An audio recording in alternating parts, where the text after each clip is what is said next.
Halo semuanya, di video ini saya akan membuat timer dengan format lengkap yang menampilkan perhitungan jam, menit, dan detik seperti ini.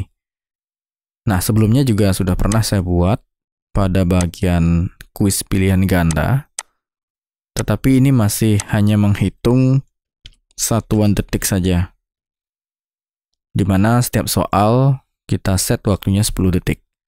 Jadi kalau waktunya habis nanti akan lanjut ke soal berikutnya dengan waktu yang di reset kembali ke perhitungan awal.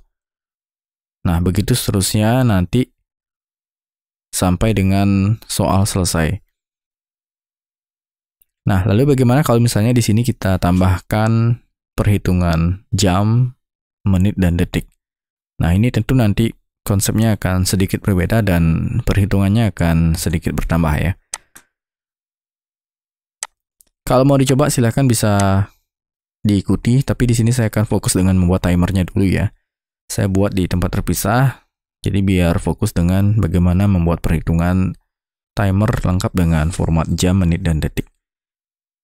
Nah, di sini saya sudah punya kolom teks dinamik yang saya buat lebih lebar karena akan menampilkan kurang lebih 6 digit angka, ditambah nanti ada separator tanda titik 2 ya.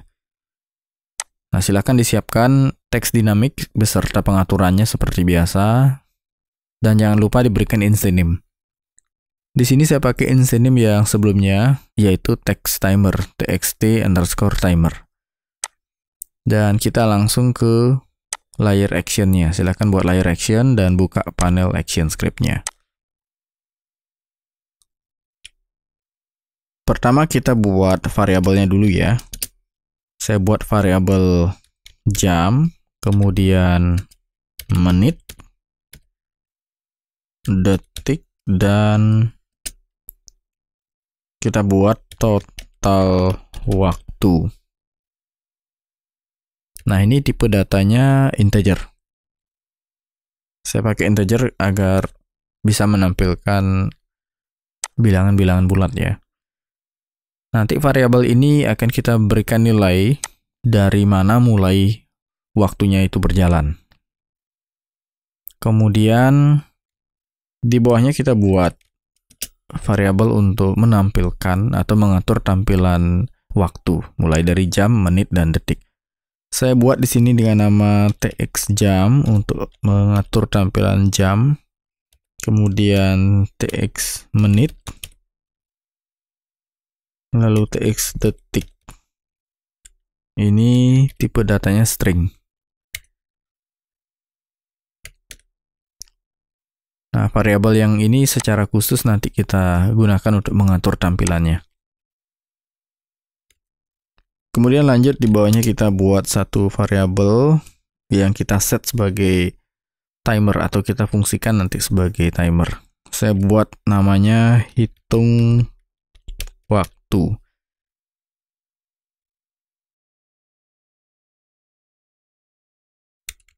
Lalu di bawahnya kita berikan nilai untuk masing-masing variabel ini ya. Kita mulai dari variabel jam, menit, detik. Nah, untuk jam di sini sebagai contoh saya akan beri nilai 1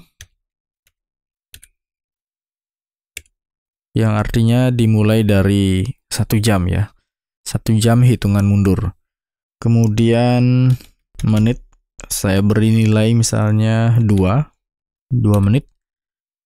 Kemudian detik saya isi dengan misalnya 30 detik. Nah, jadi hitungan awal, hitungan mundur waktunya itu mulai dari 1 jam, 2 menit, 30 detik, seperti itu ya. Nah, kemudian di bawahnya kita jumlahkan semuanya ini dalam satuan detik. Mulai dari jam, menit, detik. Kemudian kita taruh dalam variabel total waktu. Total waktu. Nah, di sini kita mulai dari detik lah ya. Detik kurung buka menit dikali 60. Kenapa dikali 60? Karena 1 menitnya 60 detik ya. Kemudian ditambah kurung buka lagi jam dikali 3600. Kenapa 3600? Karena 1 jamnya itu 3600 detik. Nanti silahkan bisa dihitung ya. Nah, jadi semuanya dihitung dalam satuan detik. Lalu disimpan dalam variabel total waktu. Kalau di sini 1 jam 2 menit 30 detik, berarti nanti di sini harusnya ini 3600 tambah 120 detik. 37 tambah 30, 3750 ya. Kita coba trace. Trace total waktu. Nah, ini kalau benar nanti harusnya menampilkan totalnya 3750 dalam satuan detik. Nah, perhatikan di bagian output 3750 ya. Nanti melalui fungsi timer ini, ya, variabel total waktu nanti akan kita berikan nilai yang tersimpan dalam variabel total waktu. Ya, nanti angka yang 3750 ini akan dilakukan perhitungan mundur. Oke, kita lanjut dulu ya. Ini kita hapus. Nah, di bawahnya kita buat timer baru ya, atau new timer yang kita arahkan ke variabel hitung waktu.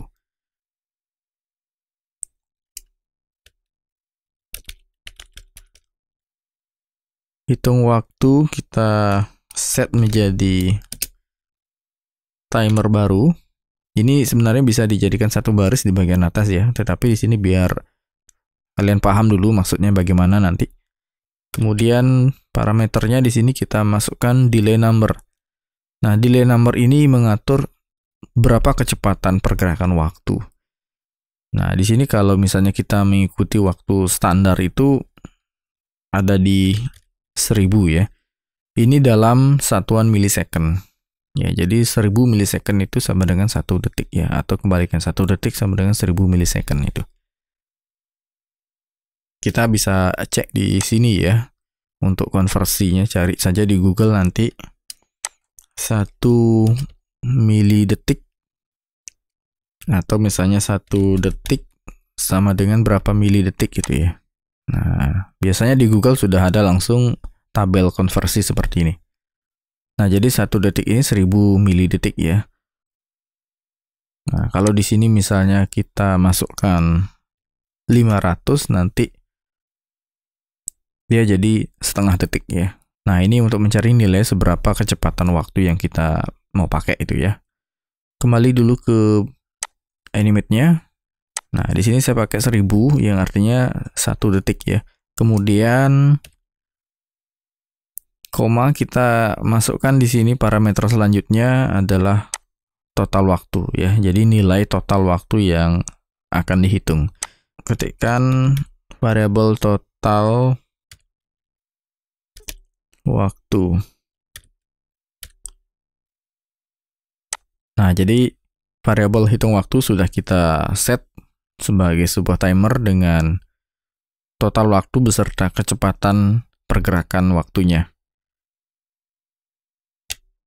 Nah, selanjutnya di bawah kita tambahkan event yang kita arahkan ke variabel hitung waktu.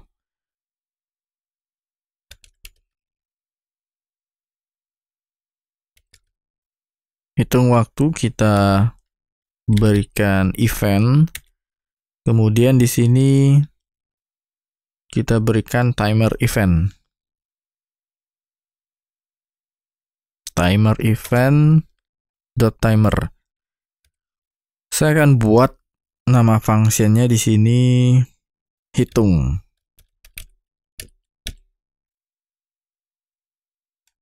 Hitung kebalik ini.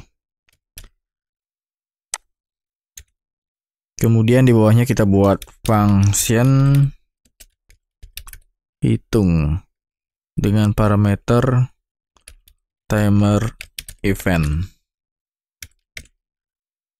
Nah, di sini kita buat perhitungannya ya. Jadi karena hitung mundur, kita akan pakai pengurangan.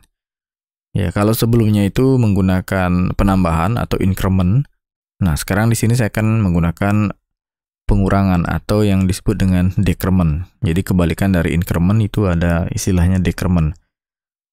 Nah, di sini perhitungan kita mulai dari variabel detik ya, karena nanti detik yang akan terus bergerak dan detik yang akan mulai berjalan. Detik kita decrement, detik min-min, kemudian di bawahnya kita buat struktur percabangan. Jika variabel detik ini sudah mencapai kurang dari 0, di bawahnya kita berikan nilai ke variabel detik ini kembali ke 59. Nah, kenapa 59? Jadi 1 menitnya itu kan 60 detik, dan ketika dia mencapai 0 itu sudah dianggap di angka atau bernilai 60. Jadi dia sudah dianggap sudah mencapai 60 atau kembali mulainya di 60.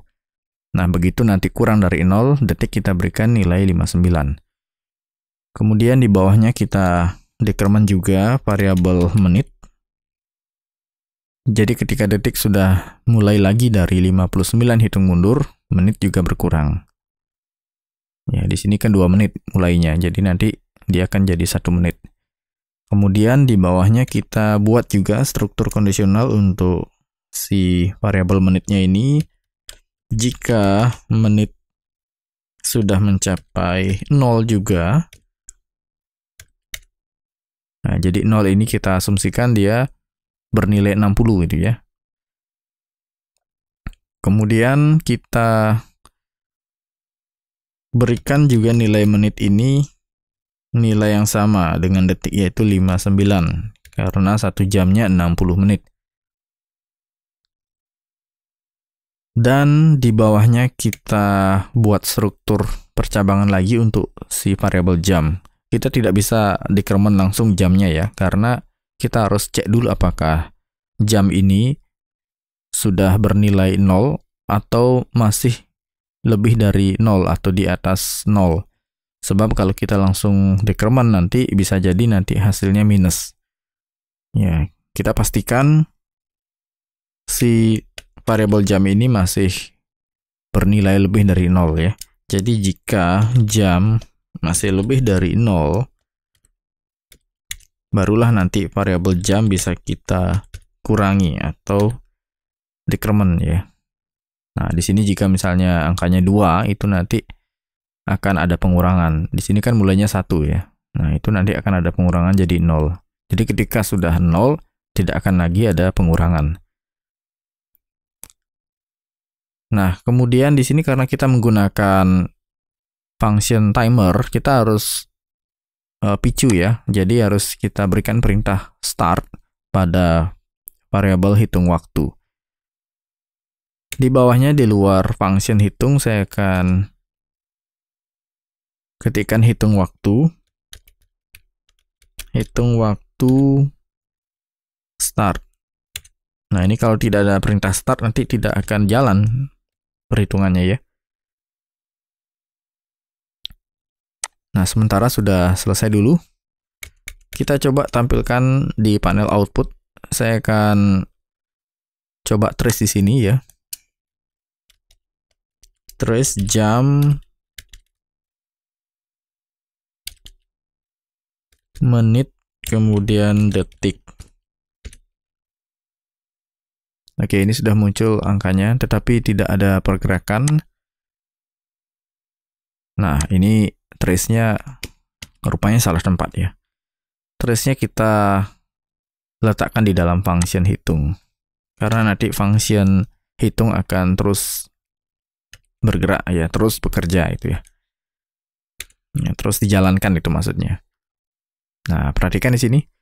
Dia sudah mulai tampil ya. Dari 29, 28, 27 terus bergerak ya. Nah, ini kita coba langsung tampilkan di stage ya melalui text dynamic. Di sini saya pakai instance name-nya txt_timer.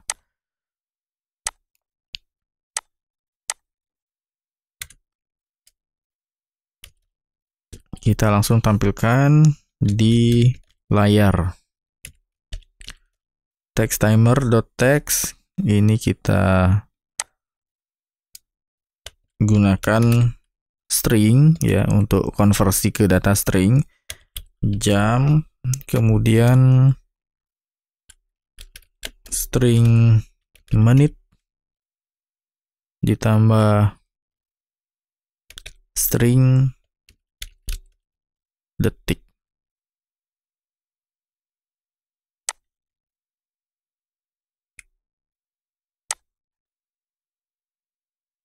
Kita tes movie.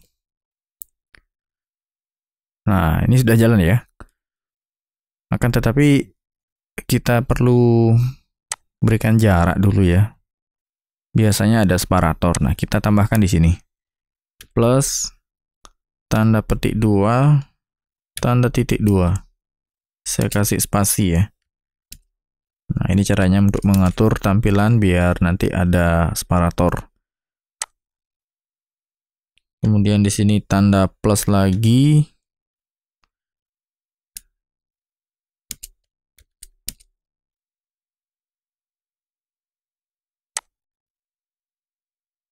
Oke, seperti itu ya.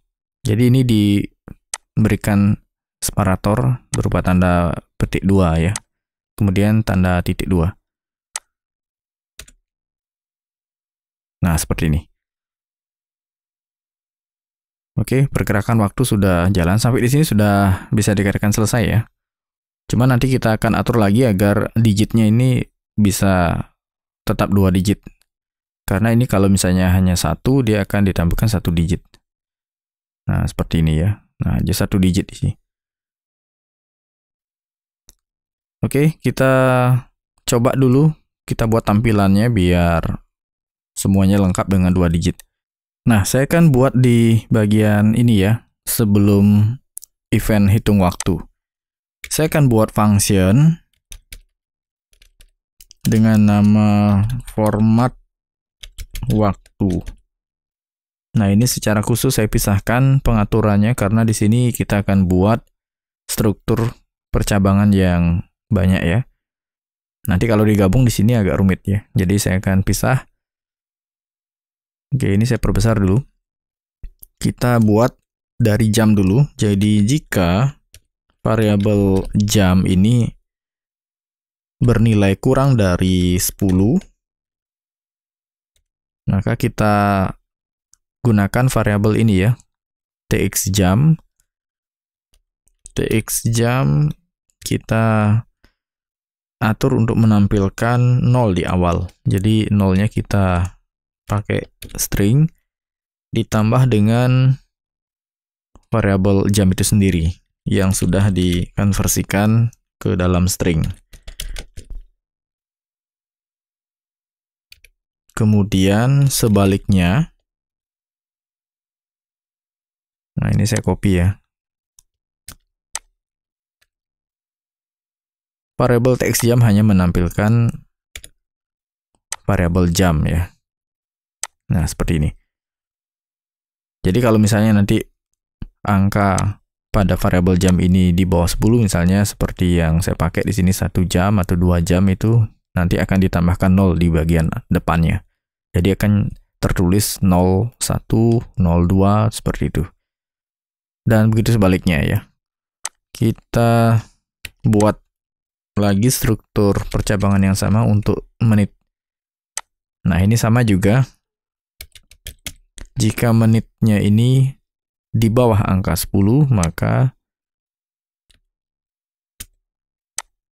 menit ditambahkan 0 juga di awalnya.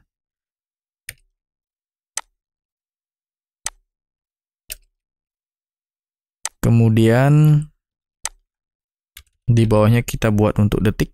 Jika detik juga kurang dari 10,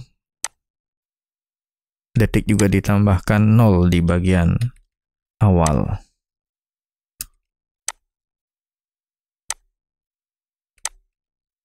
Nah, dengan begini kita bisa menampilkan 2 digit untuk format jam, menit, dan detik. Kita coba trace ya. Saya akan trace di bawahnya. Trace, ini yang kita trace adalah ini variabel tx jam, tx menit, dan tx detik. Tx jam, kemudian tx menit, tx detik.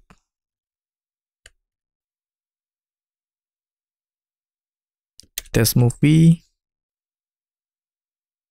Oh, ini rupanya trace-nya masih yang di bawahnya jalan ya. Ini saya hapus dulu biar tidak mengganggu. Dan ini belum jalan karena, oh ya, di bagian atas belum ada perintah untuk menjalankan function format waktu. Nah, ini saya tambahkan format waktu seperti ini. Jadi biar dia langsung jalan ya. Oke, di sini sudah muncul ya. Nah, formatnya udah jalan ini. Oke, kita langsung tampilkan di bagian stage ya. Ini tidak masalah sih nggak jalan di sini karena memang dia bukan untuk ditampilkan di output ya. Nah, selanjutnya di sini kita langsung arahkan ke fill text output untuk timernya. Nah, yang di bawah ini akan saya pindahkan ke bagian atas.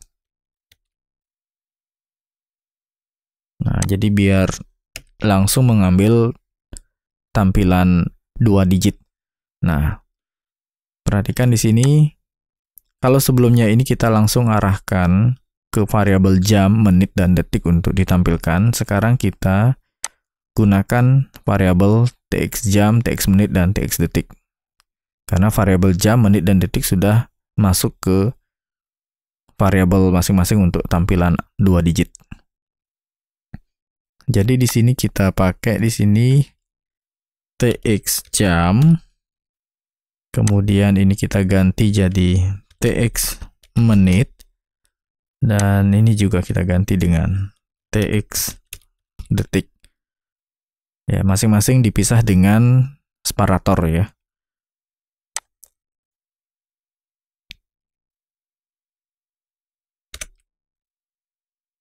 Nah, ini kenapa nggak jalan? Ya, ini 2 digit sudah tampil ya. Kenapa tidak jalan? Nah, ini karena di sini tidak dijalankan function format waktunya ya. Nah, ini. Di dalam function hitung kita berikan perintah untuk menjalankan format waktu ya. Nah, di sini. Saya letakkan di bagian atasnya ya. Intinya dia harus berada di dalam function hitung. Format waktu.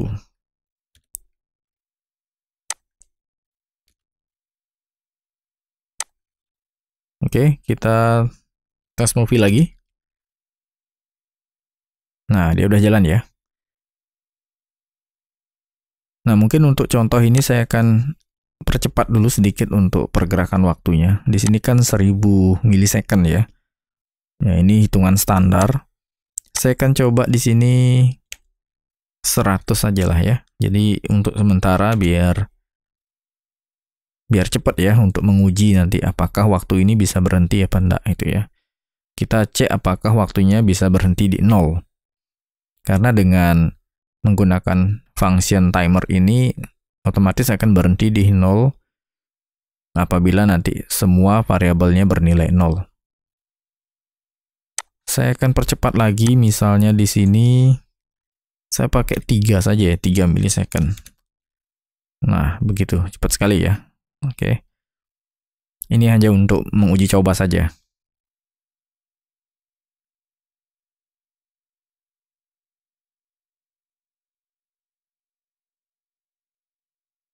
Oke, sudah ya. Nah, ini harusnya di 0 di sini ya.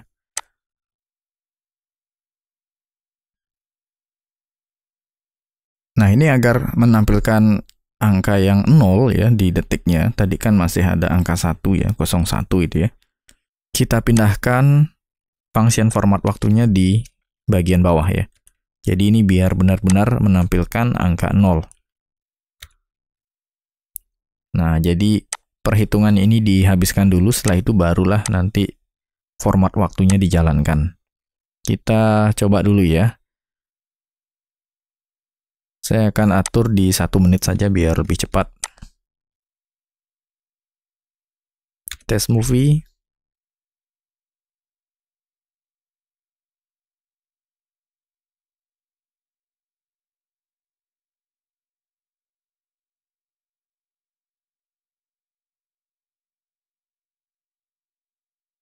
Nah, sudah ya. Jadi sudah menampilkan angka 0.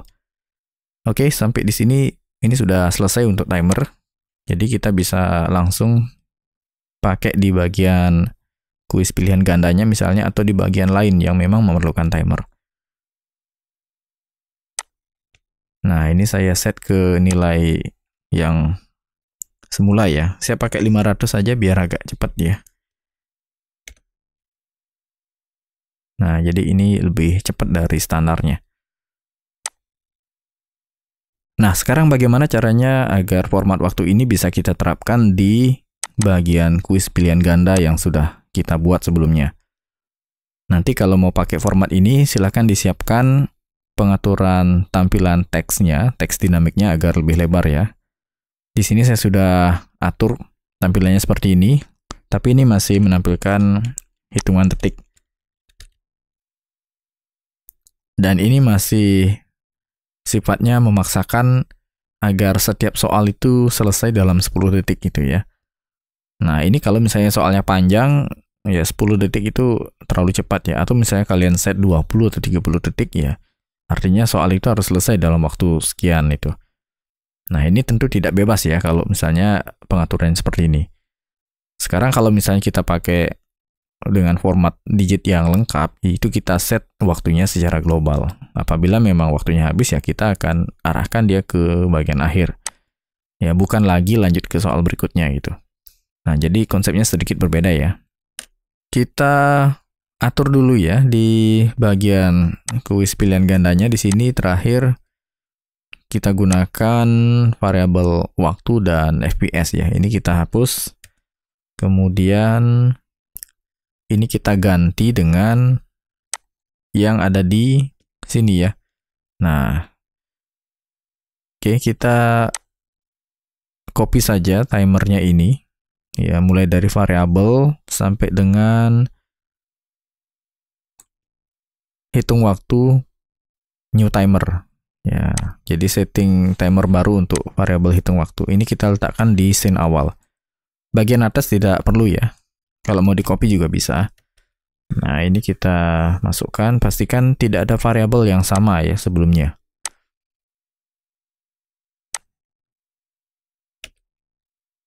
Oke, seperti itu. Ini kita gabungkan ya. Nah, kemudian di scene yang keduanya, kalau itu sebelumnya di sini hanya mengatur detik saja, di mana di sini menggunakan increment ya. Ya, increment untuk FPS-nya, kemudian decrement di bagian variabel waktu. Nah, ini kita ganti sampai dengan di bawahnya, di mana ada fungsi reset timer. Kita tidak lagi pakai reset timer. Ya, ada stop timer. Nanti stop timernya kita arahkan di bagian akhir ya. Nah, ini kita hapus saja.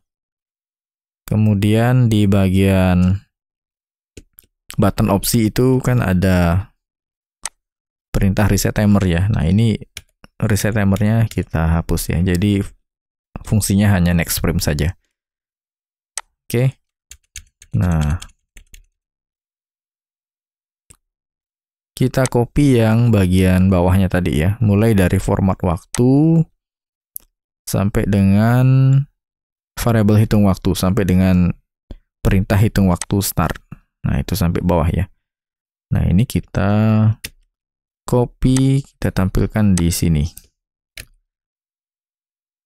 Kita coba jalankan ya. Kita save dan test movie. Nah, ini rupanya stop timernya masih nyangkut di sini. Oh ya, di bagian frame akhir soal, ini ada perintah stop timer. Nah, stop timer ini kita ganti dengan ini ya. Nah, kalau di sini ada hitung waktu start, jadi ada perintah stop juga untuk menghentikan waktu ya. Jadi ini kita copy. Ya, kalau ini untuk menjalankan perintah. eventnya, timer event ini. Nah, sekarang untuk menghentikan timer event, apabila misalnya sudah selesai, ya tidak harus menunggu waktunya habis ya, kita bisa berikan perintah stop di sini. Nah, ini hitung waktu stop itu ya. Dan langsung ke next scene atau next frame bisa juga. Jangan lupa nanti di bagian ini diberikan action stop di bagian scene berikutnya ya. Jadi setiap scene pastikan diberikan action stop. Oke, kita save dan test movie. Nah, ini setting waktunya masih 1 jam 1 menit 30 detik ya tadi ya. 1 jam 1 menit 30 detik. Oke, nanti settingnya global ya. Jadi kalau di sini user nanti jawab soal seperti biasa. Nah, seperti itu. Nah, ini kan lebih bebas ya. Mau dia baca soal lama di satu nomor atau misalnya mau cepat enggak masalah ya. Tidak terbatas dengan waktu yang hanya 10 atau 20 detik kita set per soal. Oke, ini kalau diulang. Nah, sama juga ya. Nah, kalau misalnya hanya 5 atau 10 soal dengan waktu 1 jam ini rasanya terlalu banyak waktunya ya. Nah, di sini kita bisa atur misalnya saya pakai jamnya 0, kemudian misalnya di sini 1 menit 30 detik saja itu ya. Nah, seperti itu ya. Nah, dengan begini kan sudah jelas nih waktunya mengerjakan 5 soal atau 10 soal itu 1 menit seperti itu. Nah, saya akan percepat dulu ya. Ini biar cepat jalan waktunya sebagai contoh saja. Kalau waktunya habis bagaimana itu? Nah, oke, anggap saja di sini waktunya habis ya. Nah, oke, ini belum ada perintah apabila waktu habis dia harusnya lanjut ke scene berikutnya. Kita buat function ya, bukan function. Kita buat struktur kondisional di bagian function hitung pada timer event ya. Nah, pada eventnya ini. Nah, ini kan format waktu. Kita buat di bawahnya ya.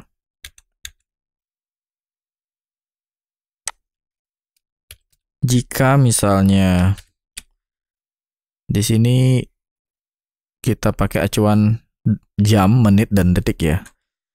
Jika jam ini sudah mencapai 0, kemudian dan menit dia sudah mencapai 0, dan detik sudah mencapai 0. Nah, di sini kita berikan perintah stop dulu, hitung waktu stop, untuk menghentikan perintah menjalankan timer. Tanpa ini sebenarnya secara visual dia sudah berhenti, tetapi secara sistem di belakang layar dia tetap menjalankan perintah hitung waktu. Kemudian di sini kita berikan perintah next scene ya. Next scene. Nah, ini apabila misalnya waktu habis.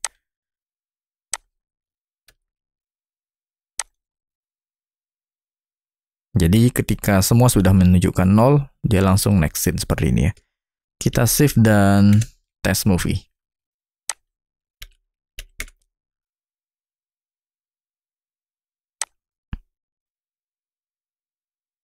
Nah, ini ceritanya jawab soal, waktu habis, nah langsung seperti itu ya. Oke, jadi langsung kita arahkan ke scene akhir. Tidak lagi nanti waktu habis lanjut ke soal berikutnya. Jadi ini waktu sudah berjalan secara global, nanti kalau user mau jawab cepat atau lambat, nanti tinggal memperhatikan waktunya ini.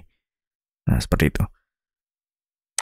Oke, ini saya set dulu ke settingan waktu yang berjalan normal. Ini tadi saya pakai 50, ini kita pakai 500 saja, setengah detik ya. Lebih cepat setengah detik dari waktu normal. Atau mau pakai yang normal, kalian pakai nanti 1000 di sini ya, 1000 milisecond. Nah, sampai di sini sudah selesai untuk menambahkan waktu dengan format lengkap yang menampilkan perhitungan jam, menit, dan detik. Oke, silahkan dicoba, semoga berhasil dan tidak error.